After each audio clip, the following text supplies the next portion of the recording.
정말 믿기 힘든 일이 벌어졌습니다. 세계 각국을 누비며 도시 발전 수준을 분석해온 독일의 관광 전문 리포터가 서울 거리 한복판에서 예상치 못한 충격에 빠진 건데요. 단순한 취재차 방문했던 서울에서 외국인 여행자들이 쏟아낸 한마디 한마디는 세계가 알고 있던 기준을 완전히 뒤흔들어 놓았죠. 이 정도면 유럽 도시들이 벤치마킹해야 할 대상 아닌가요?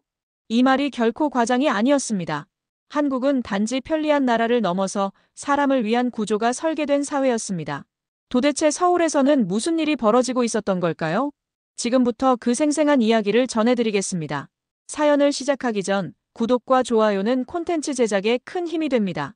지금 세계는 단순한 효율보다 사람을 위한 질서와 마음을 원하고 있습니다. 그리고 그 질문 앞에 한국은 조용하지만 단단한 답을 내놓고 있었습니다.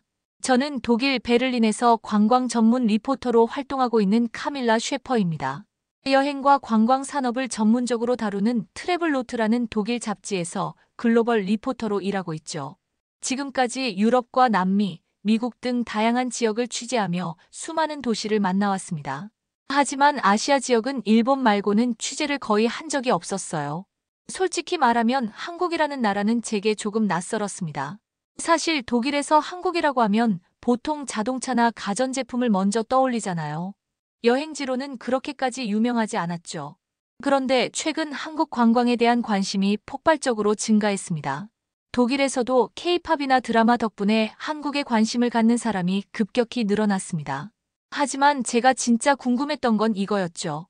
단순히 한때의 유행인가, 아니면 한국이 정말 관광 선진국이 된 건가 하는 의문 말입니다. 저는 그런 호기심으로 이번 서울 출장을 결정했습니다. 독일에서는 흔히 아시아 하면 일본 도쿄나 태국 방콕을 먼저 떠올립니다. 서울은 도쿄와 방콕 같은 도시와 과연 무엇이 다를까요? 혹시 과대평가된 건 아닐까요? 이 궁금증을 풀기 위해 저는 독일에서 한국 관련 자료를 꼼꼼히 챙겼습니다. 주변 친구들에게도 서울 여행담을 들어봤습니다만 실제로 어떤 모습인지 현장에서 직접 확인하지 않으면 알 수 없겠죠. 그렇게 저는 서울행 비행기에 올랐습니다. 서울에 도착한 첫날, 인천공항은 저를 깜짝 놀라게 했습니다. 지금까지 제가 방문했던 공항 중 가장 깨끗하고 효율적이었죠. 사실 독일 사람들은 시간 약속과 청결에 굉장히 민감하거든요. 그런데도 인천공항에서 제가 느낀 효율성은 독일 프랑크푸르트나 미넨 공항보다도 한 단계 위였습니다. 공항 직원들은 빠르고 정확하게 움직였고 수화물도 거의 기다리지 않고 찾을 수 있었습니다. 심지어 화장실까지 너무 깨끗했죠. 저는 이 정도면 첫인상은 완벽하다고 생각하며 공항을 나섰습니다. 하지만 제가 진짜 확인하고 싶은 건 공항의 모습이 아니라 서울이라는 도시의 속살이었죠. 서울 성수동 거리를 걸으며 첫 번째 인터뷰를 준비하기 시작했어요. 성수동 거리는 제가 기대했던 것보다 훨씬 다채로웠습니다. 오래된 공장 건물이 세련된 카페로 재탄생한 모습, 그리고 그 사이사이 보이는 작은 공방과 독특한 컨셉의 가게들. 베를린의 어떤 지역과도 비슷하면서도 확실히 다른 정체성이 느껴졌어요. 거리를 걷다가 그곳에서 처음으로 만난 인터뷰인은 러시아 출신 모델 안나였습니다. 키가 훤칠한 그녀는 한국에서 패션 화보 촬영차 방문했다고 하더군요. 카밀라, 러시아랑 비교하면 이곳은 완전히 다른 세계예요. 안나의 눈빛에서 진심 어린 놀라움이 느껴졌습니다. 그녀는 인천공항에 도착한 순간부터 받은 충격을 생생하게 이야기하기 시작했죠. 러시아 공항에서는 수화물 찾는 데만 보통 40분이 걸려요. 하지만 인천공항은 너무 빨랐어요. 모든 것이 질서정연했고 어디로 가야 할지 명확했죠. 안나는 한국의 빨리빨리 문화가 처음에는 당황스러웠지만 곧 그 효율성에 감탄했다고 합니다. 저도 독일인으로서 공감했습니다. 독일 역시 효율성을 중요시하는 나라지만 한국의 속도감은 독일과는 차원이 달랐거든요. 카밀라, 믿기지 않는 일이 있었어요. 호텔에 도착하자마자 배고파서 음식을 주문했는데 20분 만에 도착한 거예요. 안나의 표정이 정말 재밌었습니다. 마치 마법을 본 사람처럼 눈이 동그래져 있었죠. 그녀는 러시아에서는 배달이 보통 1시간 이상 걸리고 그마저도 정확한 시간을 예측하기 어렵다고 했습니다. 그리고 한국은 모든 것이 앱으로 해결돼요. 지하철 타는 것부터 음식 주문, 택시 부르기까지 러시아에선 이런 시스템이 있긴 하지만 완벽하게 작동하진 않아요. 안나의 말에 고개를 끄덕이며 저는 이미 첫 취재에서 흥미로운 발견을 했다고 생각했습니다. 서울은 단순히 깨끗하고 정돈된 도시가 아니라 디지털 인프라가 생활 깊숙이 스며든 곳이었죠. 그녀의 이야기를 더 듣기 위해 카페로 자리를 옮겼습니다. 커피를 주문하면서 안나는 자연스럽게 휴대폰을 꺼내 간편 결제를 하더군요. 그것도 외국인인데 말이죠. 호기심이 생겨 물어봤습니다. 결제는 어렵지 않았어요? 전혀요. 제가 도착한 첫날 한국 유심 카드를 샀는데 카카오페이라는 걸 쉽게 등록할 수 있었어요. 러시아에선 외국인이 결제 앱을 쓰려면 엄청난 서류와 절차가 필요한데 말이죠. 안나는 이런 사소한 부분에서 한국의 시스템이 얼마나 외국인 친화적인지 놀랐다고 말했습니다. 그런데 갑자기 그녀의 폰에 알림이 울렸어요. 와, 믿어지세요? 제가 어제 온라인으로 주문한 화장품이 벌써 배달됐대요. 안나의 놀란 표정을 보며 저도 슬슬 서울의 속도감에 감탄하기 시작했습니다. 베를린에서는 온라인 주문이 당일 배송되는 경우가 드물거든요. 보통 이틀에서 3일은 기본이죠. 한국에서는 하루하루가 놀라움의 연속이에요. 지하철은 정확히 시간에 맞춰 오고 거리는 깨끗하고 사람들은 항상 바쁘게 움직이지만 질서는 완벽하게 지켜요. 안나의 말을 들으며 제 취재 노트에 빠르게 메모를 했습니다. 이건 단순한 첫인상이 아니라 한국 사회의 효율성과 시스템이 만들어내는 실질적인 생활 경험이었으니까요. 러시아 모델의 경험담이 제 기사의 시작으로 완벽하다고 생각했습니다. 이제 더 다양한 외국인들의 이야기가 궁금해졌습니다. 과연 다른 나라 사람들도 안나처럼 한국의 효율성과 속도에 놀라고 있을까요? 안나와 헤어진 후 저는 성수역으로 향했습니다. 사실 처음 한국에 오기 전엔 제법 걱정이 많았어요. 독일과 달리 한국어는 제게 완전히 낯선 언어였으니까요. 영어가 통하지 않으면 어떡하지? 길을 잃으면 어떻게 돌아오지? 이런 고민들이 있었죠. 지하철 입구에 들어서자 놀라운 광경이 펼쳐졌습니다. 모든 안내판이 한국어와 영어로 병기되어 있었고 심지어 중국어와 일본어까지 표기된 곳도 있었어요. 독일 베를린의 대중교통도 외국인이 많이 이용하지만 이 정도로 다국어 서비스가 잘 되어 있진 않습니다.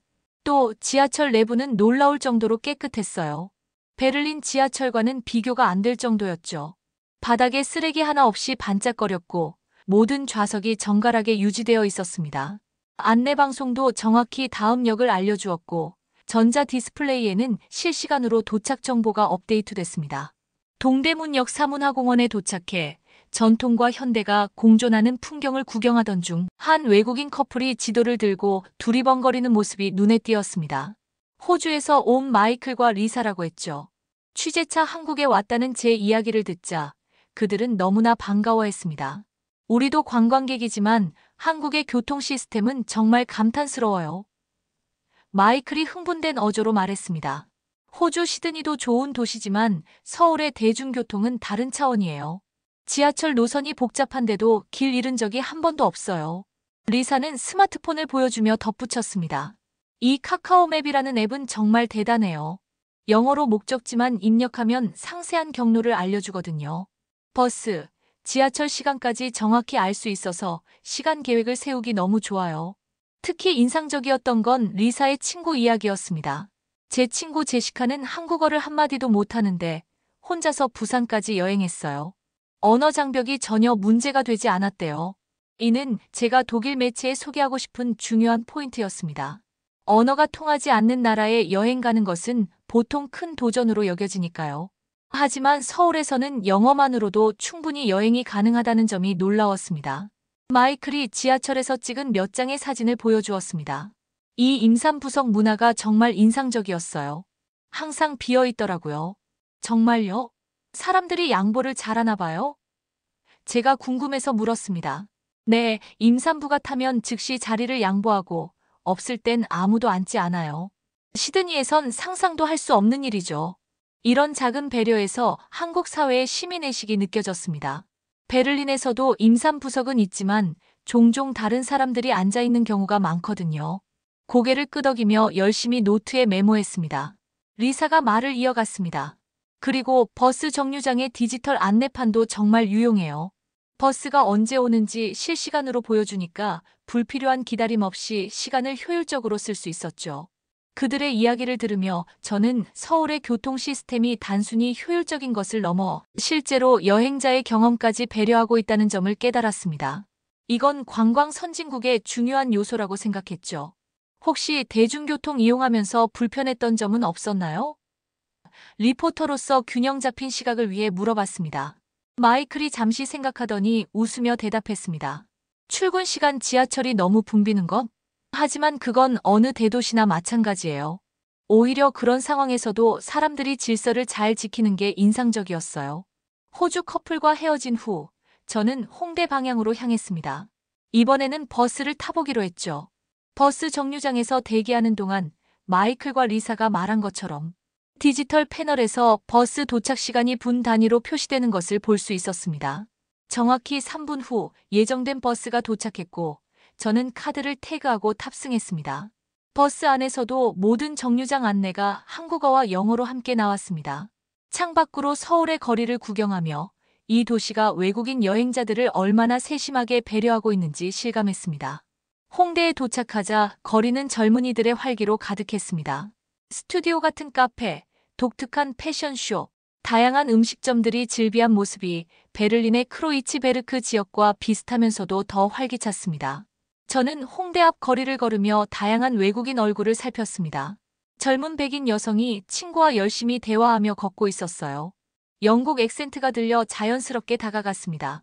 안녕하세요. 잠시 이야기 나눌 수 있을까요? 저는 독일 잡지에서 온 카밀라입니다. 그녀는 밝은 미소로 답했습니다. 물론이죠. 저는 영국 맨체스터에서 온 소피아예요. 이쪽은 제 친구 에밀리고요. 소피아와 에밀리는 교환학생으로 서울에 온 지 3개월 됐다고 했습니다. 취재 목적을 설명하자 흔쾌히 인터뷰에 응해주었죠.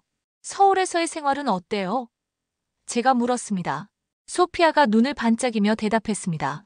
처음에는 언어 때문에 걱정했는데 놀랍게도 결제 시스템이 너무 편리해서 그런 걱정이 싹 사라졌어요. 결제 시스템이요? 네, 영국에서는 현금을 꼭 갖고 다녀야 하는 곳이 아직 많거든요. 특히 작은 가게들은요. 하지만 서울에서는 아무리 작은 노점상에서도 카드나 휴대폰 결제가 가능해요. 심지어 길거리 음식 트럭에서도요. 에밀리가 웃으며 덧붙였습니다. 저희가 처음 왔을 때 현금을 많이 환전했는데 거의 쓸 일이 없었어요. 모든 곳에서 카드나 휴대폰 결제가 가능하니까요. 소피아가 주머니에서 휴대폰을 꺼내 보여주었습니다. 이 간편 결제 시스템이 정말 놀라워요. 영국에도 있지만 여기처럼 모든 곳에서 쓸 수는 없어요. 특히 저희 같은 외국인도 쉽게 등록하고 사용할 수 있다는 게 큰 장점이죠. 관광객으로서 그런 편리함이 중요하겠네요. 제가 말했습니다. 에밀리가 고개를 끄덕였습니다. 맞아요. 여행할 때 항상 현금 얼마를 들고 다녀야 할지, 환전은 얼마나 해야 할지 고민이 많잖아요. 근데 서울에서는 그런 걱정을 안 해도 돼요. 소피아가 흥미로운 사례를 하나 더 들려주었습니다. 지난주에 친구가 급하게 영국에서 방문했는데 환전할 시간도 없었어요. 그런데도 공항에서 유심카드만 사서 앱 깔고 결제 등록하니까 바로 사용할 수 있더라고요. 정말 편리했죠. 저는 그들에게 물었습니다. 소비 측면에서 가장 인상적이었던 경험은 뭐였어요? 에밀리가 손뼉을 치며 대답했습니다. 아, 화장품이요. 저는 화장품에 관심이 많은데 한국 화장품은 품질 대비 가격이 정말 합리적이에요. 소피아도 즉시 동의했습니다. 맞아요. 제가 영국에서 사용하던 립 틴트가 있는데 거기서는 거의 약 4만 원이었어요. 근데 이곳 올리브영에서 비슷한 제품을 찾았더니 1만 원대였죠. 품질은 오히려 더 좋았고요. 그녀는 가방에서 작은 화장품 파우치를 꺼내 보여주었습니다. 여러 한국 브랜드의 화장품이 가득했어요. 이 모든 걸 합해도 영국에서 고급 브랜드 립스틱 하나 살 돈이면 충분했어요. 비용 대비 가치가 정말 뛰어나요. 소비 경험에 대한 이야기는 계속 이어졌습니다. 에밀리는 카페 문화에 대해 이야기했죠. 카페도 정말 매력적이에요. 영국 스타벅스보다 훨씬 다양한 메뉴가 있고 인테리어도 예쁘고 가격도 그렇게 비싸지 않아요. 저는 호기심에 물었습니다. 다른 나라와 비교해서 가격 대비 경험 측면에서는 어떤가요? 소피아가 잠시 생각하더니 대답했습니다. 저는 여러 나라를 여행했지만 서울처럼 가격 대비 경험이 뛰어난 곳은 없었던 것 같아요. 런던, 파리, 로마 다 좋지만 비싸거든요. 도쿄도 가봤는데 서울보다 물가가 더 높았어요. 에밀리가 덧붙였습니다. 특히 소소한 즐거움들, 예를 들어 길거리 음식이나 작은 기념품 같은 것들을 부담 없이 즐길 수 있다는 게 큰 매력이에요. 여행자 입장에서는 모든 경험을 다 해보고 싶잖아요. 서울에서는 그게 가능하죠. 소피아는 스마트폰을 보여주며 또 다른 경험을 들려주었습니다. 그리고 택시 앱도 정말 편리해요. 여기 카카오 택시라는 앱은 우버보다 더 사용하기 쉽고 가격도 투명해요. 영국에서는 택시가 너무 비싸서 자주 이용하기 어렵거든요. 소피아와 에밀리의 이야기를 들으며 저는 한국의 소비 환경이 관광객들에게 얼마나 편리하게 설계되어 있는지 실감했습니다. 결제의 편리함, 합리적인 가격, 품질에 대한 신뢰. 이런 요소들이 모여 외국인 관광객들에게 경제적 자유를 선사하고 있었던 거죠. 두 영국 친구들과 헤어지면서 저는 홍대의 작은 화장품 가게에 들어가 보기로 했습니다. 소피아가 말한 립 틴트가 궁금했거든요. 가게에 들어서자 다양한 브랜드와 제품들이 눈앞에 펼쳐졌습니다. 직원이 영어로 친절하게 응대해 주었고 제가 고른 립 틴트 몇 개는 정말 1만 원대였습니다. 결제도 카드 한 번 떼는 것으로 간단히 끝났죠. 가게를 나서면서 저는 생각했습니다. 작은 소비에서 오는 만족감, 이것이 관광객들이 한국의 매력을 느끼는 또 다른 이유구나. 제 취재 노트에는 소비자, 친화적인 환경이 관광 경험의 질을 어떻게 높이는지에 대한 메모가 빼곡히 채워졌습니다. 저녁이 되자 서울의 또 다른 얼굴이 드러났습니다. 건물들의 네온 사인이 켜지고 도시는 화려한 빛으로 물들었죠. 맛있는 음식을 먹기 위해 강남 쪽으로 향했습니다. 레스토랑에 들어서자 세련된 인테리어와 깔끔한 테이블 세팅이 눈에 들어왔습니다. 식당은 꽤 붐비고 있었어요. 테이블에 앉자 옆자리에서 영어로 메뉴에 대해 이야기하는 소리가 들렸습니다.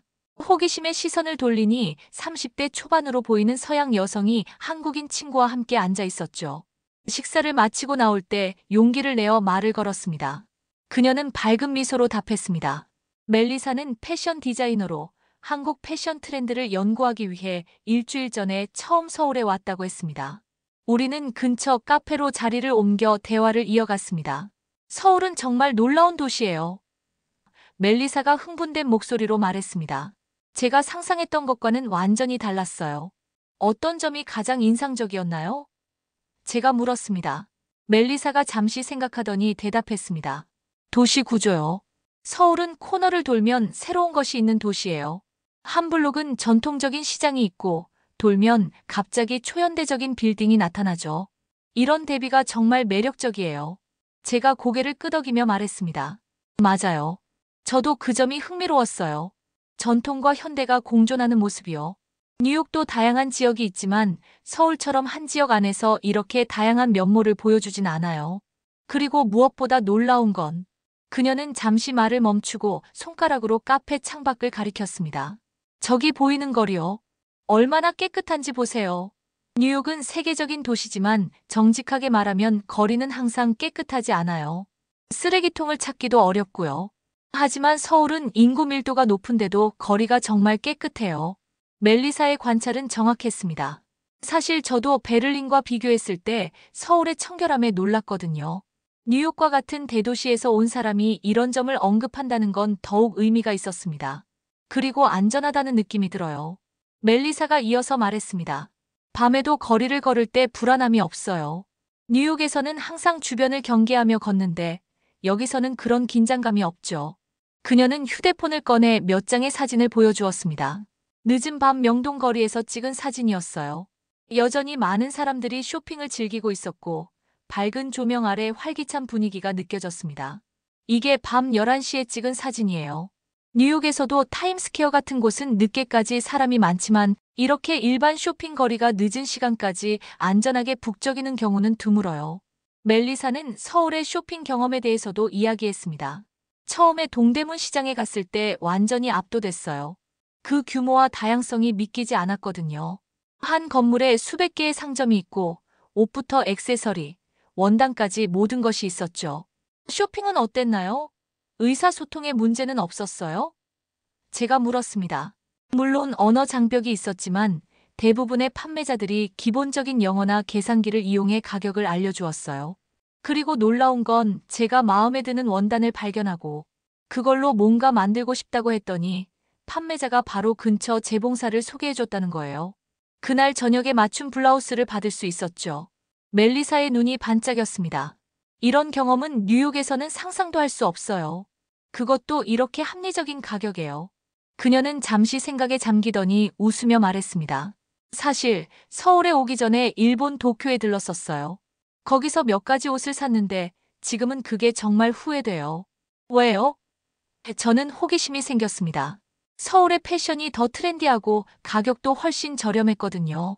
같은 스타일의 옷이 도쿄보다 30에서 40% 정도 싸게 살 수 있었어요. 품질도 전혀 뒤지지 않았고요. 멜리사의 말은 제게 새로운 시각을 제공했습니다. 아시아 여행에서 일본은 오랫동안 주요 목적지였는데 한국이 가격 대비 경험 측면에서 더 매력적일 수 있다는 점이 흥미로웠습니다. 뉴욕의 패션계에서 일하는 사람으로서 서울의 패션씬은 어떻게 느껴졌나요? 제가 직업적 호기심에서 물었습니다. 정말 혁신적이에요. 대형 쇼핑몰에서부터 가로수길 같은 트렌디한 지역의 부티크까지 패션에 대한 접근 방식이 자유롭고 실험적이에요. 특히 젊은 디자이너들의 작품을 쉽게 만날 수 있다는 점이 좋았어요. 멜리사는 도시 구조에 대한 이야기로 다시 돌아왔습니다. 서울의 또 다른 놀라운 점은 어디서나 쉽게 음식점, 카페, 편의점을 찾을 수 있다는 거예요. 뉴욕도 편의시설이 많지만 서울은 정말 다른 차원이에요.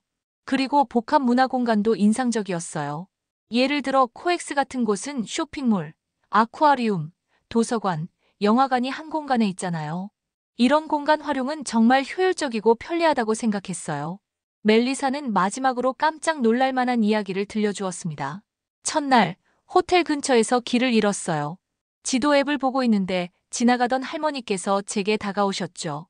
영어를 거의 못하셨지만 손짓과 표정으로 도움이 필요한지 물어보셨어요. 그리고는 직접 호텔까지 저를 데려다 주셨죠. 20분이나 걸었는데도요. 그녀의 눈에 감동의 빛이 어렸습니다. 이런 따뜻함이 도시의 현대적인 면모와 함께 공존한다는 게 서울의 가장 매력적인 점이 아닐까 싶어요. 멜리사와 헤어진 후 저는 그녀가 말한 도시의 대비를 직접 경험해보고 싶었습니다. 번화가에서 조금만 걸어나가니 조용한 주택가가 나타났고 또 몇 블록 더 가니 예스러운 한옥이 모여있는 골목이 나왔습니다. 그리고 그 너머로는 다시 초현대적인 고층 빌딩이 솟아있었죠. 서울은 정말 코너를 돌면 새로운 것이 있는 도시였습니다. 다음 날 아침, 저는 대학로 근처 카페에서 취재 계획을 세우고 있었습니다. 제 옆 테이블에 앉은 젊은 여성이 영어로 통화하는 소리가 들려왔어요. 그녀의 표정이 무척 밝아 보였습니다. 통화를 마친 그녀에게 조심스럽게 말을 걸었죠. 그녀는 친절하게 웃으며 대답했습니다. 안녕하세요. 저는 나탈리예요. 미국 시카고에서 왔어요. 한국에서 유학 중이죠. 나탈리는 서울대학교에서 국제관계학을 공부하고 있는 교환학생이었습니다. 이미 6개월째 한국에 머물고 있다고 했어요. 유학 생활에 대해 이야기를 나누다가 문득 그녀의 밝았던 통화 내용이 궁금해졌습니다. 방금 전화 통화하실 때 무척 기뻐 보이셨는데 혹시 좋은 일이라도 있으셨나요? 나탈리는 활짝 웃으며 대답했습니다. 어머, 보이셨군요. 사실 어제 병원에 다녀왔거든요. 그 경험이 너무 놀라워서 지금 미국에 있는 엄마에게 전화했던 거예요. 병원이요? 제가 걱정스러운 표정으로 물었습니다. 아, 걱정 마세요. 심각한 병은 아니었어요. 며칠 전부터 목이 아프고 열이 나서 병원에 갔던 건데 그 과정이 정말 놀라웠어요. 나탈리는 자세를 고쳐 앉으며 흥분된 목소리로 이야기하기 시작했습니다. 미국에서는 병원에 가는 건 정말 스트레스예요. 예약하는 데만 보통 몇 주가 걸리고 비용도 어마어마하죠. 보험이 있어도 본인 부담금이 크고요. 그녀는 잠시 숨을 고르더니 계속했습니다. 그런데 여기서는 그냥 근처 내과에 걸어 들어갔어요. 예약도 필요 없었죠. 접수하고 10분 정도 기다리니 의사 선생님을 만날 수 있었어요. 진료는 꼼꼼했고 바로 처방전을 받았죠. 그렇군요. 시스템이 효율적인 것 같네요. 제가 말했습니다. 효율적인 정도가 아니에요. 정말 놀라운 건 비용이었어요. 진료비가 고작 15,000원이었어요. 미국이었다면 보험 없이는 최소 150달러는 냈을 거예요. 나탈리의 눈이 커졌습니다. 그리고 약국은 병원 바로 옆에 있었어요. 처방전을 보여주니까 5분 만에 약을 주셨고 약값도 7,000원 정도였죠. 미국에서는 약값만 해도 수십 달러는 기본이에요. 저는 호기심이 생겼습니다. 외국인도 한국 의료보험 혜택을 받을 수 있나요? 네. 제가 학생 비자로 6개월 이상 머물기 때문에 국민건강보험에 가입할 수 있었어요. 한 달에 내는 보험료가 10만 원 정도인데 이게 미국 보험료의 10분의 1도 안 돼요. 그리고 보장 범위는 오히려 더 넓고요.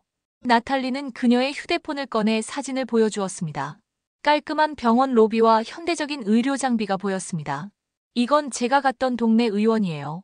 규모는 작지만 시설은 최신이었죠. 선생님도 영어를 잘하셔서 의사소통에 전혀 문제가 없었고요. 저는 고개를 끄덕였습니다. 독일도 의료 시스템이 잘 갖춰진 나라지만 외국인이 이렇게 쉽게 접근하기는 어려운 부분이 있거든요. 최소 일주일은 기다려야 해요. 나탈리는 한국 의료 시스템의 또 다른 장점도 언급했습니다. 그리고 의사 선생님들이 정말 꼼꼼하세요. 질문도 많이 받아주시고 설명도 자세히 해주시죠. 미국에서는 의사를 만나는 시간이 정말 짧은데 여기서는 충분히 상담받을 수 있었어요. 저는 궁금해졌습니다.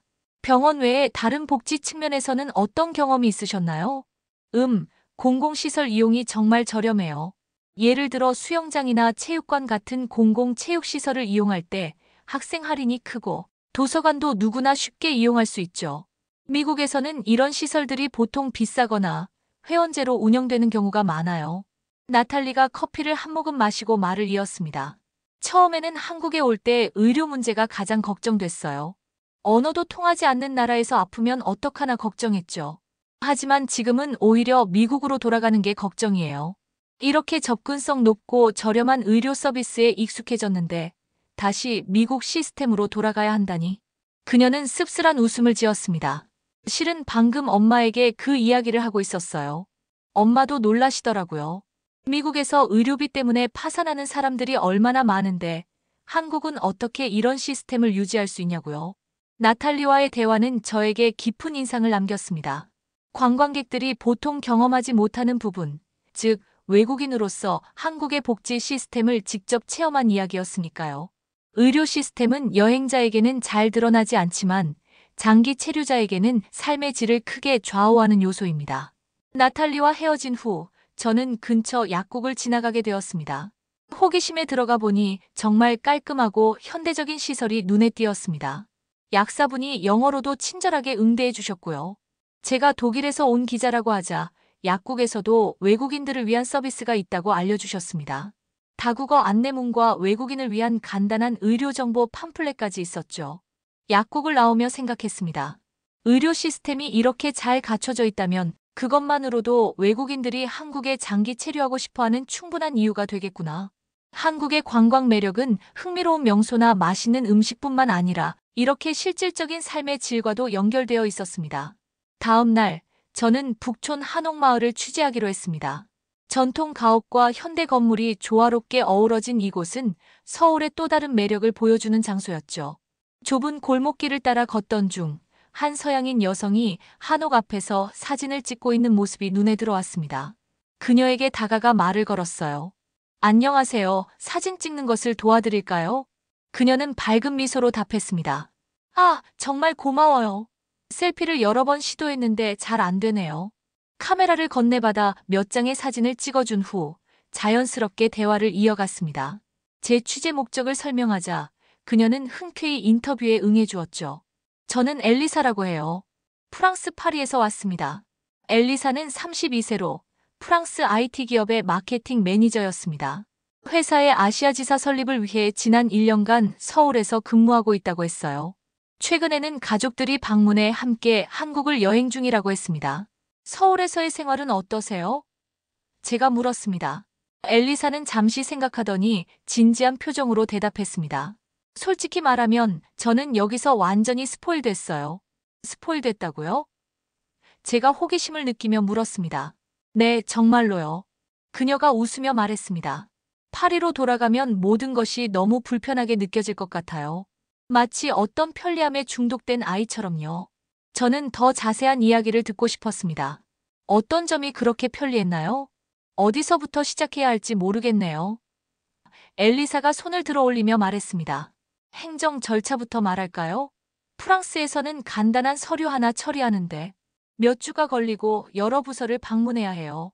하지만 서울에서는 대부분 온라인으로 빠르게 처리되고 꼭 방문해야 할 경우에도 하루면 충분하죠. 그녀는 계속해서 이야기했습니다. 인터넷 속도는 말할 것도 없고요. 프랑스에서는 영상 한 편 다운로드하는데 몇 분이 걸리는데 여기서는 순식간이에요. 와이파이도 거의 모든 곳에서 무료로 연결할 수 있고요. 일상생활에서 가장 큰 차이점은 뭐였나요? 제가 물었습니다. 엘리사는 손가락을 들어 하나씩 세기 시작했습니다. 첫째, 24시간 문화요. 파리에서는 저녁 8시만 되면 대부분의 상점이 문을 닫아요. 일요일에는 거의 모든 곳이 휴무고요. 하지만 서울에서는 언제든 필요한 것을 구할 수 있어요. 심야에 배가 고프면 레스토랑을 찾을 수 있고 갑자기 약이 필요해도 약국을 찾을 수 있죠. 둘째, 배달 문화요. 프랑스에서는 피자나 중식 정도만 배달이 가능한데 여기서는 모든 종류의 음식을 배달시킬 수 있어요. 심지어 카페 음료까지요. 처음에는 이게 정말 신기했어요. 셋째, 디지털 결제의 편리함이에요. 프랑스는 여전히 현금 사용이 많은 편인데 서울은 스마트폰 하나로 모든 결제가 가능하죠. 그리고 온라인 쇼핑도 너무 빨라요. 주문하고 몇 시간 만에 배송되는 경우도 많거든요. 엘리사의 얼굴에 감탄의 표정이 역력했습니다. 저는 문득 그녀의 가족들이 방문했다는 이야기가 생각났습니다. 가족들이 한국을 방문했을 때 반응은 어땠나요? 이 질문에 엘리사는 크게 웃었습니다. 아, 그건 정말 재미있는 이야기예요. 제 부모님은 60대인데 처음에는 한국에 대해 별로 기대하지 않으셨어요. 부모님 세대에게 아시아는 여전히 멀고 낯선 곳이니까요. 그런데 인천공항에 도착하는 순간부터 충격의 연속이었대요. 우선 공항 자체가 너무 현대적이고 깨끗했고 입국 절차도 빠르게 진행됐죠. 파리 샤를 드골 공항과는 비교도 안 된다고 하셨어요. 엘리사는 부모님의 또 다른 놀라움을 들려주었습니다. 서울에 도착해서 고층 빌딩들을 보고 부모님이 정말 놀라셨어요. 이게 정말 아시아야? 라고 물으시더라고요. 특히 야경에 완전히 매료되셨죠. 그녀는 잠시 미소를 지으며 생각에 잠기더니 말을 이었습니다. 그런데 가장 인상적인 반응은 공중화장실을 사용하고 나서였어요. 공중화장실이요? 제가 의아해하며 물었습니다. 네, 특히 제 어머니가요. 파리에서는 깨끗한 공중화장실을 찾기가 정말 어려워요. 대부분 지저분하고 화장지도 없고 사용료를 내야 하는 경우도 많죠. 그런데 서울에서는 쇼핑몰이든 지하철이든 어디서나 깨끗한 화장실을 쉽게 찾을 수 있잖아요. 엘리사가 즐거운 표정으로 말을 이었습니다. 어머니가 말씀하시길 이런 것이 진정한 선진국의 모습이라고 하셨어요. 파리가 문화와 예술의 도시라면 서울은 편리함과 효율성의 도시라고요. 아버지는 어떠셨나요? 제가 물었습니다. 아버지는 안전에 가장 놀라셨어요. 밤늦게 돌아다녀도 안전하다는 점, 그리고 길거리에서 스마트폰을 마음껏 사용해도 된다는 점이요. 파리에서는 관광객을 대상으로 한 소매치기가 많아서 항상 조심해야 하거든요. 엘리사는 한국 음식에 대한 가족들의 반응도 들려주었습니다. 처음에는 김치에 도전하기를 주저했지만 지금은 매일 찾을 정도로 좋아하세요. 특히 한국의 신선한 해산물과 구이 요리에 완전히 반했어요. 프랑스도 요리로 유명하지만 한국 음식의 다양성과 건강함에 감탄했죠. 엘리사의 목소리에 진심 어린 존경이 묻어났습니다. 사실 프랑스 사람들은 자기 나라가 최고라는 자부심이 강해요. 특히 음식, 패션, 예술 분야에서요. 하지만 한국에 와보니 많은 면에서 우리가 배울 점이 있다는 걸 느꼈어요. 그녀는 잠시 생각에 잠기더니 말을 이었습니다. 제가 특히 인상 깊었던 점은 한국의 변화 속도예요. 프랑스는 오랜 역사와 전통을 가진 나라지만 때로는 그것이 발전의 걸림돌이 되기도 해요. 변화를 두려워하는 경향이 있거든요. 하지만 한국은 빠르게 적응하고 발전하는 모습이 놀랍습니다. 엘리사의 이야기를 들으며 저는 같은 유럽 출신으로서 공감되는 부분이 많았습니다. 베를린 역시 파리만큼은 아니지만 전통을 중시하고 변화에 다소 보수적인 측면이 있으니까요. 지금까지의 경험을 바탕으로 한국에 대해 어떤 인상을 갖게 되었나요? 제가 마지막으로 물었습니다. 엘리사는 진지한 표정으로 대답했습니다. 한국은 효율성과 따뜻함이 공존하는 나라라고 생각해요. 기술적으로는 매우 앞서 있지만 그 안에는 여전히 인간적인 정서가 살아있죠. 프랑스는 낭만과 여유를 중시하는 문화인데 한국은 효율성과 실용성을 중시하면서도 인간관계를 소중히 여기는 것 같아요. 엘리사와 헤어진 후 저는 그녀의 말을 곱씹었습니다. 문명의 격차라는 표현이 자연스럽게 떠올랐어요. 프랑스처럼 오랜 역사와 문화적 자부심을 가진 나라. 출신의 사람이 한국의 현대적 시스템에 감탄한다는 것은 매우 의미 있는 일이었습니다.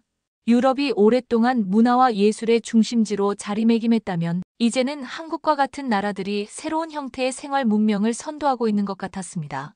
북촌의 좁은 골목길을 걸으며 저는 전통 한옥과 그 너머로 보이는 현대적 고층 빌딩의 대비를 바라보았습니다. 이 풍경이 바로 한국의 모습이 아닐까 싶었습니다. 전통을 보존하면서도 빠르게 변화하고 발전하는 나라, 그리고 그 과정에서 사람들의 삶의 질을 높이는 데 성공한 나라. 제 취재 노트에는 새로운 키워드가 하나 더 추가되었습니다. 취재 마지막 날, 저는 다양한 인터뷰를 통해 들었던 이야기들을 정리하며 서울의 강남역 인근 카페에 앉아 있었습니다. 지금까지 만났던 외국인들은 대부분 관광객이나 단기 체류자였기에 장기 거주자의 시선으로 본 한국 사회에 대해서도 들어보고 싶었습니다. 마침 카페 옆자리에서 영어와 한국어를 번갈아 사용하며 대화하는 외국인 남성이 눈에 띄었습니다. 그는 한국인 동료들과 비즈니스 미팅을 마무리하는 중이었죠. 그들의 미팅이 끝나고 동료들이 자리를 뜨자 용기를 내어 말을 걸었습니다. 그는 친절한 미소로 답했습니다. 저는 마크 존슨이라고 합니다. 캐나다 토론토 출신이고 한국에서 7년째 살고 있어요. 마크는 40대 초반으로 국제 마케팅 회사의 한국 지사에서 근무하고 있었습니다. 처음에는 2년 계약으로 왔다가 한국 생활이 너무 마음에 들어 정착하기로 했다고 합니다. 7년이면 정말 긴 시간이네요. 한국에서의 생활은 어떠셨나요? 제가 물었습니다. 마크는 잠시 생각하더니 진지한 표정으로 대답했습니다. 처음 2년은 적응하느라 힘들었어요. 언어 장벽도 있었고 문화적 차이도 컸으니까요. 하지만 지금은 한국을 제 두 번째 고향이라고 생각할 정도로 애정이 생겼습니다. 구체적으로 어떤 점이 좋으셨나요? 제가 다시 물었습니다. 무엇보다 존중이라는 단어가 떠오르네요. 마크가 대답했습니다. 한국 사회는 외국인이라도 기본적인 존중을 받는다는 느낌이 들어요. 물론 가끔 문화적 차이로 인한 오해가 있기도 하지만 대부분의 사람들은 진심으로 도우려고 합니다. 그는 실제 경험을 예로 들었습니다. 제가 처음 한국에 왔을 때 외국인 등록증을 받으러 출입국 사무소에 갔어요. 캐나다에서의 경험으로는 관공서에서 일을 처리하는 건 항상 스트레스였거든요. 하지만 놀랍게도 담당 공무원분이 영어로 친절하게 설명해 주셨고 제가 필요한 서류를 빠르게 처리해 주셨어요. 마크는 미소를 지으며 계속했습니다. 토론토에서는 이민국에 가면 최소 반나절은 기다려야 하고 담당자들도 무뚝뚝한 경우가 많아요. 하지만 서울에서는 모든 절차가 효율적이었고 외국인을 위한 통역 서비스까지 제공되더라고요. 직장 생활은 어떠셨나요? 제가 궁금해서 물었습니다. 그건 더 흥미로운 경험이었어요. 마크가 웃으며 말했습니다. 한국의 회사 문화는 캐나다와 많이 달라요. 위계 질서가 강하고 집단주의적인 성향이 있죠. 처음에는 이에 적응하기 어려웠어요. 그는 잠시 커피를 한 모금 마시고 이어갔습니다. 하지만 놀라웠던 건 동료들이 저를 팀의 일원으로 받아들이기 위해 정말 노력했다는 거예요. 회식에 꼭 초대해주고 한국 문화를 이해할 수 있도록 도와주었죠. 심지어 몇몇 동료들은 저를 위해 영어를 배우기도 했어요. 마크의 표정이 더욱 밝아졌습니다. 특히 팀워크 면에서는 한국이 캐나다보다 더 뛰어난 것 같아요. 프로젝트가 마감에 임박했을 때 모든 팀원이 함께 밤을 새워 일하는 경우가 많았어요. 그런 헌신과 단결력은 북미에서는 보기 드문 것 같아요. 한국 생활에 어려운 점은 없었나요? 제가 균형 잡힌 시각을 위해 물었습니다. 마크는 솔직하게 대답했습니다. 물론 있죠. 가장 큰 어려움은 언어였어요. 한국어는 정말 배우기 어려운 언어거든요. 지금도 비즈니스 미팅에서는 통역사의 도움이 필요할 때가 많아요. 그는 생각에 잠기더니 말을 이었습니다. 그리고 때로는 외국인이라는 레이블이 따라다니는 것도 부담스러워요. 아무리 오래 살아도 항상 외국인으로 보이니까요. 하지만 이건 어느 나라에서나 겪는 문제겠죠. 그는 한국에서의 안전함에 대해서도 언급했습니다. 7년 동안 살면서 단 한 번도 범죄의 위협을 느낀 적이 없어요. 밤늦게 귀가해도 안전하다는 느낌이 들고 물건을 잃어버렸을 때도 대부분 돌려받을 수 있었죠. 이런 안전함은 외국인으로서 정말 큰 안도감을 줍니다. 그의 이야기를 듣고 있자니 외국인으로서 한국에 정착한다는 것이 어떤 경험인지 더 깊이 이해할 수 있었습니다. 단기 방문객이 경험하는 신기함을 넘어 실제로 그 사회에 적응하고 살아가는 모습이었으니까요. 마지막으로 장기 거주자로서 한국 사회에 대해 어떤 인상을 갖게 되셨나요? 제가 물었습니다. 마크는 진지한 표정으로 대답했습니다. 한국은 매우 역동적인 사회예요. 놀라운 속도로 변화하고 발전하죠. 제가 처음 왔을 때와 지금의 서울은 많이 달라요. 더 국제화되고 더 다양해졌습니다. 그는 잠시 생각에 잠기더니 말을 이었습니다. 하지만 그 변화 속에서도 한국 사람들은 자신들의 정체성과 전통 가치를 잃지 않아요. 현대적인 기술과 편리함을 추구하면서도 사람 사이의 관계와 예의를 중시하죠. 이런 균형이 한국 사회의 강점이 아닐까 생각합니다. 마크는 미소를 지으며 마지막 말을 덧붙였습니다. 제가 한국에서 배운 가장 큰 교훈은 서로 다른 문화권의 사람들이 언어가 완벽히 통하지 않아도 충분히 깊은 관계를 맺을 수 있다는 거예요. 진심은 언어의 장벽을 넘어서 전해지니까요. 마크와의 인터뷰를 마치고 호텔로 돌아오는 길, 저는 지난 며칠간의 취재를 되돌아보았습니다. 다양한 국적의 사람들이 한국에서 경험한 이야기들이 제 머릿속에 생생했습니다. 그들의 이야기에는 공통점이 있었습니다. 효율성, 편리함, 안전함, 그리고 그 속에 숨어있는 따뜻한 인간미. 이것이 바로 외국인들이 경험한 한국의 모습이었습니다. 호텔 방에 돌아와 취재 노트를 정리하며 저는 한국에 대한 저만의 결론을 내렸습니다. 한국은 단순히 K-팝이나 드라마로 유명한 나라가 아니었습니다. 또한 단순히 기술이 발달한 나라도 아니었죠. 한국은 빠른 변화와 발전 속에서도 인간적인 가치를 잃지 않은 나라, 효율성과 따뜻함이 공존하는 나라였습니다. 독일로 돌아가면 한국의 많은 것들이 그리워질 것 같습니다. 특히 그 효율적인 시스템과 따뜻한 인간미가요. 어쩌면 저도 다음에는 관광이 아닌 더 긴 체류를 위해 한국을 다시 찾게 될지도 모르겠습니다. 마지막 날 밤 서울의 야경을 바라보며 저는 생각했습니다. 이 도시는 단순한 관광지가 아니다. 이곳은 세계의 미래를 엿볼 수 있는 창이다. 이번 취재는 저에게도 새로운 시각을 열어준 소중한 경험이었습니다. 한국이라는 나라에 대한 고정관념을 넘어 실제로 그곳에서 살아가는 사람들의 이야기를 통해 더 깊고 풍부한 이해를 얻게 되었으니까요. 이제 베를린에서 제 독자들에게 이 생생한 이야기를 전할 시간입니다. 그들도 언젠가 직접 한국을 방문하여 제가 만난 사람들처럼 놀라움과 감동의 순간을 경험하길 바랍니다. 지금까지 긴 이야기 들어주셔서 진심으로 감사드립니다. 저의 이야기가 여러분께 새로운 시각을 줄 수 있었기를 바랍니다. 오늘의 이야기가 마음에 와닿았다면 구독과 좋아요를 눌러주세요. 다음에도 더욱 흥미로운 이야기로 찾아뵙겠습니다. 감사합니다.